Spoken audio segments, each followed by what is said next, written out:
Bonjour à tous, j'espère que vous allez bien. On avance dans l'été, j'espère que vous allez tous pouvoir en profiter et prendre un peu de vacances.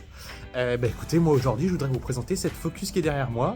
Je vous en ai déjà proposé une en début d'année 2025, mais celle-ci elle a quelques petites choses en plus. C'est parti. Alors, donc cette Ford Focus, c'est un modèle 2016, donc restylé. Donc là, on peut reconnaître cette génération avec des phares avant beaucoup plus effilés, beaucoup plus fins. On va reconnaître aussi une calandre sur les nouveaux designs, un petit peu à la façon d'une Aston Martin. Alors, j'exagère un petit peu, mais on peut reconnaître quelques traits. Et là, on va être sur un modèle en finition titanium. Donc titanium, c'est le modèle haut de gamme, juste en dessous la version ST qui, elle, sera plus sur un look sportif. Et là, sur celle-ci, on va retrouver donc des touches de chrome au niveau de la ligne de design des fenêtres et la calandre aussi qui donne un aspect un peu plus cossu.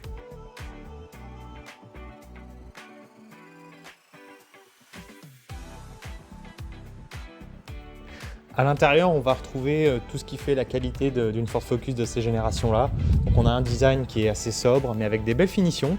On alterne l'aluminium, les parties peintes, donc là en noir, hein, ton carrosserie à l'intérieur, et avec énormément d'équipements. Ici, on va retrouver par rapport aux versions précédentes un grand écran, le nouveau système Sync de chez Ford, donc qui donne plus de fonctions et surtout qui est plus agréable à utiliser avec un écran tactile. On va retrouver après la clim automatique, les phares automatiques, les essuie-glaces automatiques, les pleins phares automatiques. On va retrouver le parc assist, je vous ferai une petite démonstration juste après.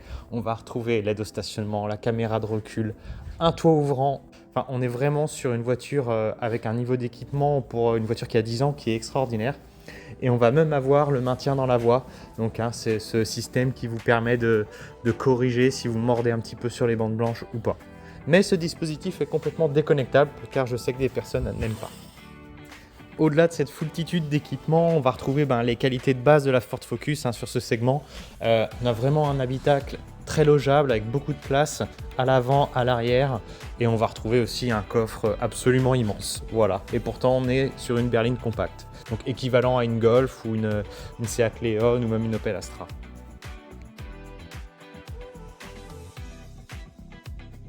Allez, c'est parti pour la petite démo du Park Assist.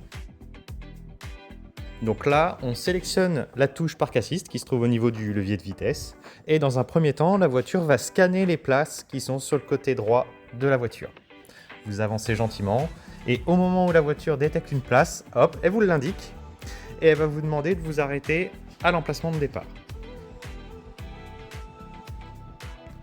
Une fois que vous y êtes, la voiture va vous demander d'enclencher la marche arrière, de lâcher le volant et de débrayer gentiment. Et là, comme on peut le voir, la voiture pilote toute seule, vous avez juste à jouer avec l'embrayage et le volant est complètement géré par la voiture.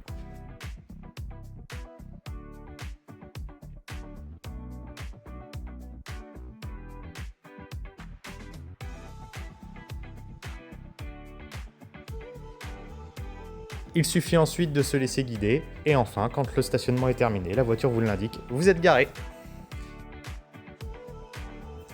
Et voilà, c'est terminé pour la présentation de cette nouvelle Focus. Et écoutez, c'était les prémices de la conduite autonome sur ces voitures-là, avec le fameux Park Assist. Et écoutez, si vous voulez venir l'essayer en vrai, n'hésitez pas à passer. Je vous souhaite à tous un très bel été et à la prochaine. Au revoir.